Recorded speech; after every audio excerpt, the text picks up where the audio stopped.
Good morning, everybody. Z-Man back in the garden.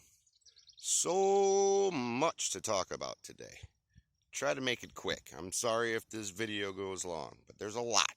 Some good, some not good.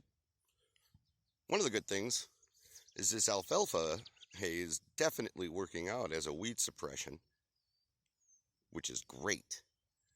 I'm truly impressed with that. And that was like a layer, a dense layer about like that.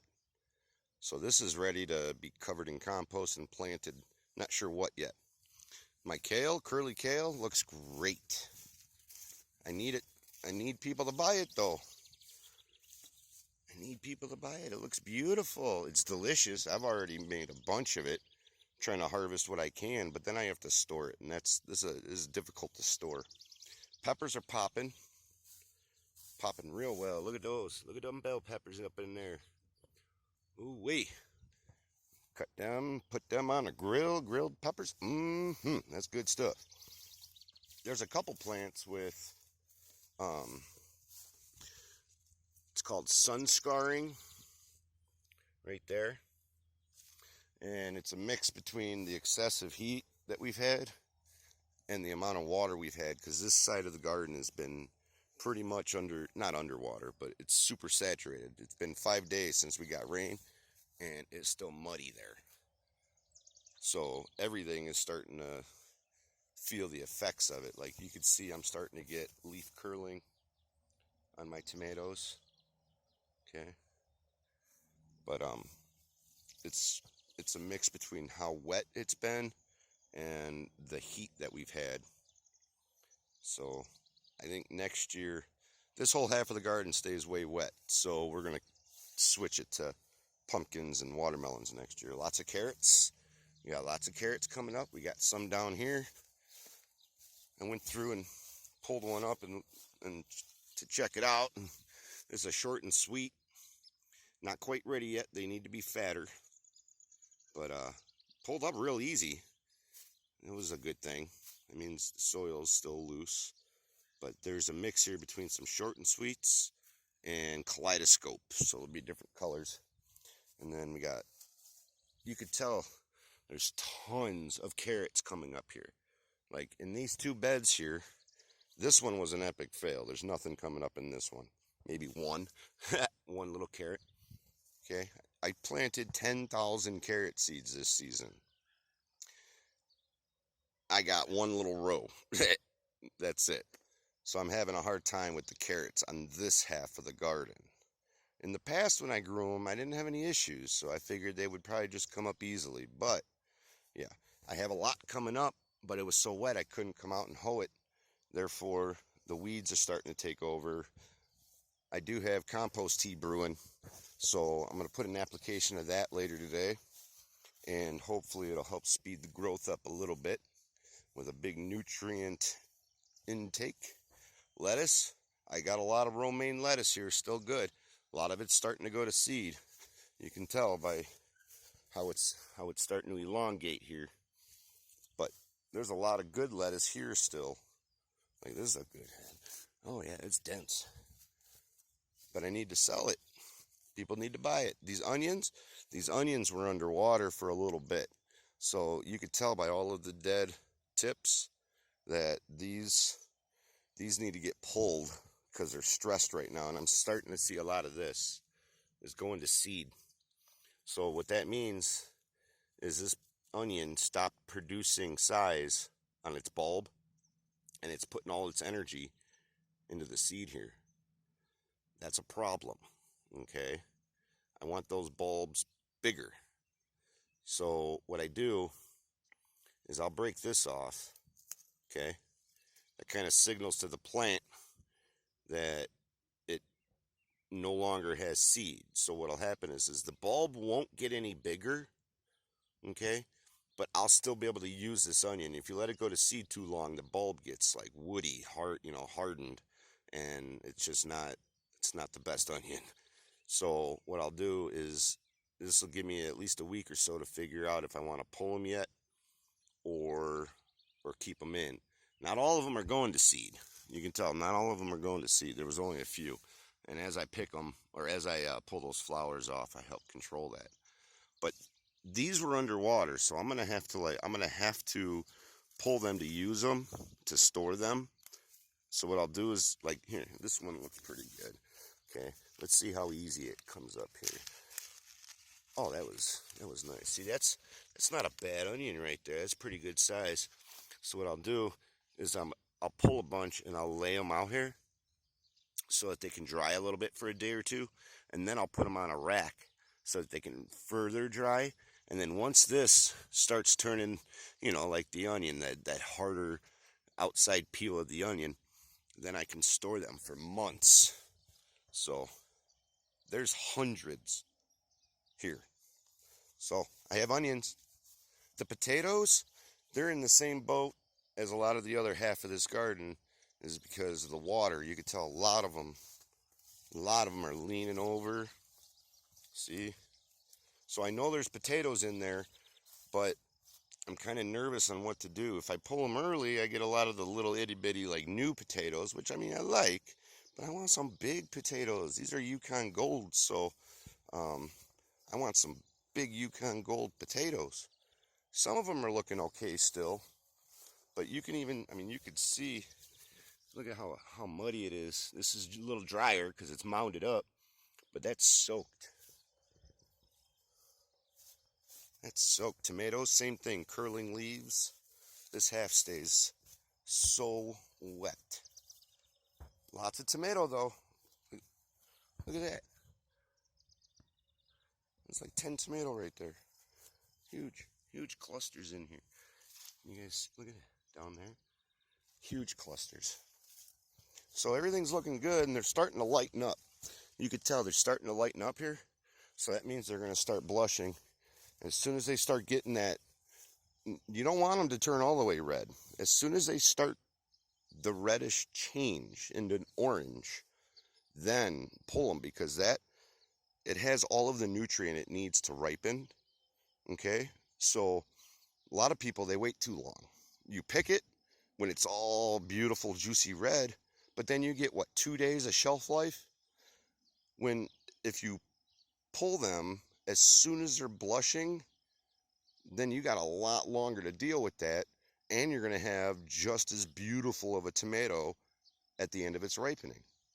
So that's how a little trick you get for making them last a little longer, because yeah, tomatoes don't have a good shelf life. So we got lots of peppers coming in, lots of garden salsas. We got some jalapenos down at the end. We got some poblanos. Well, we did have cauliflower. However, same thing, the water and the excessive heat started killing off a lot of them, so I had to harvest what little heads. This one was savable. It's got a little itty bitty little cauliflower head in there, but I was able to salvage a few softball size cauliflowers. But then, it's no dig, so I just cut the leaves and leave them there, and then in a couple days I'll come through and I'll cover them with alfalfa. Red cabbage, look at, yep, we're getting some dense heads. To give you an idea, that's my hand. So we're getting there. Eggplants, and I don't know if you guys have ever seen eggplant flowers, but these are extremely fragile stems, so I want to be very gentle, like a tomato, Look at that flower. It's an eggplant flower, so pretty. No eggplant yet, but we got some pods and where it's starting. These got attacked with bugs early in the season. You could see there's some damage, but I used diatomaceous earth, and that helped kind of control it a little bit.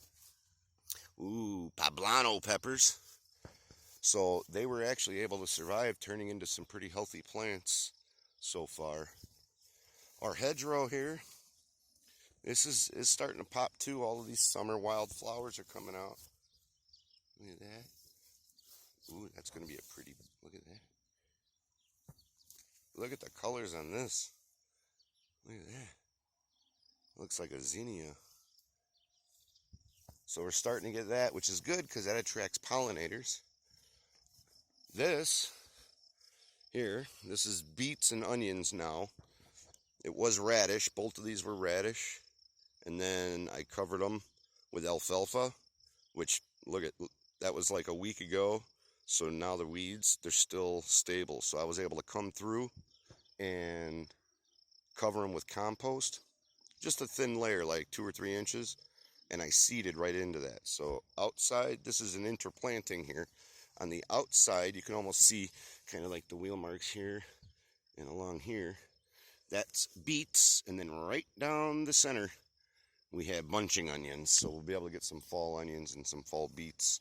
Kohlrabi, I went through the other day and thinned out a bunch, but you can see we're starting to get good production on that. Cucumbers, nope. Backtrack, these are pickles. We managed to get a few of them off the other day, but they're still baby pickles, so they're literally like barely that. You know, they're still flowering. So in another week or so, I should be able to come through and harvest a bunch of pickles. We got beans. They're not quite producing beans yet, but they're getting there. It's flowering, and it's starting to produce bean.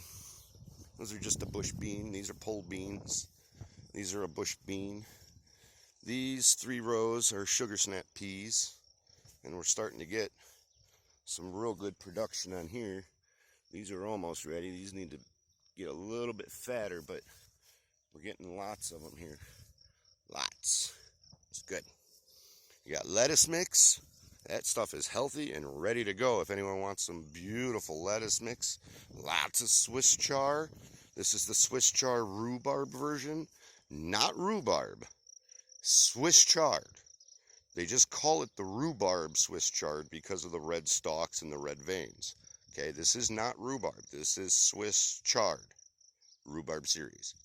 Okay. See, these are what potatoes should look like. These are all upright and flowering. Flowering very, very heavily right now. Look at that. And the white ones.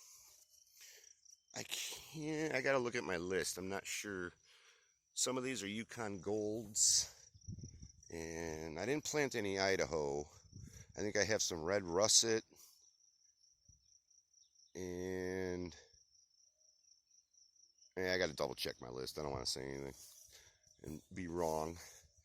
This is a row of cucumber that's way behind. This was a late planting because I planted rapini, broccoli rabe, and it didn't come up. So I had to cancel that, and I planted some cucumber. However, they are struggling heavily in this row. Now in this row, the cucumbers are doing good. I haven't been able to take any, but they're flowering and there's babies, so that's good. We got summer squash. People like all different sizes. Okay, so these just started, so these still have a little bit, unless you like them really, really, really tiny. See, some people, they'll batter those. They'll stuff that flour and batter them. Summer squash. We got zucchinis. I'm getting some good size zucchinis. And then we have another 6 rows, 1, 2, 3, 4, 5, 7 rows of tomatoes here. This is my last row that I haven't trellised yet. Yesterday and the day before I was going through, I hadn't had any stakes to trellis these tomatoes yet. So I've been waiting. And now they're, 4 feet, 3 feet tall. And I had to go through and try to trellis these with the Florida weave. And I don't know if you've ever done that, but that's kind of difficult when they're all growing, like leaning all over the ground. Tomatoes are very fragile stems, so you got to make sure you don't break them. But I ran out of stakes again, so I have to wait on this one row here. The rest of them staked up, not too bad. These look good. See how dry the soil is here? This half of the garden, I would say from where those cucumbers were over there, from that point on, this way, the soil is just so much better. It's so much better drained. So These are interplantings here.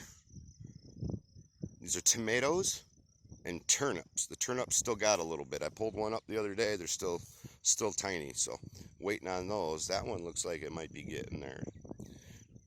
Again, we got more lettuce mix. Okay, lots of lettuce. We have arugula. We got arugula lines, and here's all of the pumpkins and watermelons. We've been struggling here. Like this bed here, this is our Atlantic Gigantics, and they are getting hit by the vine borer. Now, I've already applied not chemical, I mean it's a chemical, but it's actually a bacteria, the Bacillus thuringiensis, okay? And that bacteria that applied on here, they're larvae, so it's okay if they hatch. What they do is they'll hatch and then they start eating the plant. Well, they've been applied with that bacteria, so what'll happen is it's a pretty gruesome thing to that little caterpillar or larva. When they eat the leaves, that puts the bacteria in their belly, and believe it or not, their pH in their belly is higher, like closer to 9 or 10, and that's why this works so well, because it's a bacteria that mass produces in higher pHs. And what it does is, as this bacteria grows, it literally like makes holes in the stomach lining of the caterpillar or the larva, and it stops eating. Its gut starts, oozing into itself, and it dies off. So the bad thing is you have to actually let them start eating and let it work. Other than that, I really don't want to use an actual pesticide. And there's not a whole lot of things. Like I might try some neem oil, but I'm on the table. I keep hearing good things and bad things about it. I got to do a little bit more research before I do that. But I know that this stuff has worked in the past, the bacteria, but I'm not sure why they're going after it right now. Because I've used it many times and had great luck with it. So we'll see. It's a learning experience here, and being organic, it's making it a little bit trickier for dealing with different pests.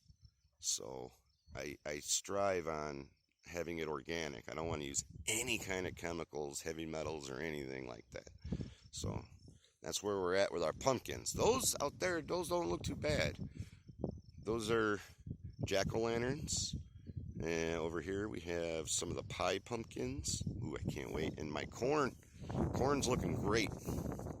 A lot of tassels. The only thing is there's probably 5 different varieties here, and I don't see a lot of cob starting. There's a couple of them. Here's one. Where we're starting to get, the silk coming up. Maybe I'm just trying to rush it. See, that's a good one right there. See? And I think this is the perfect place for corn, because we get these westerly winds here. So this is all going to blow into here and help pollinate all of this corn stalks.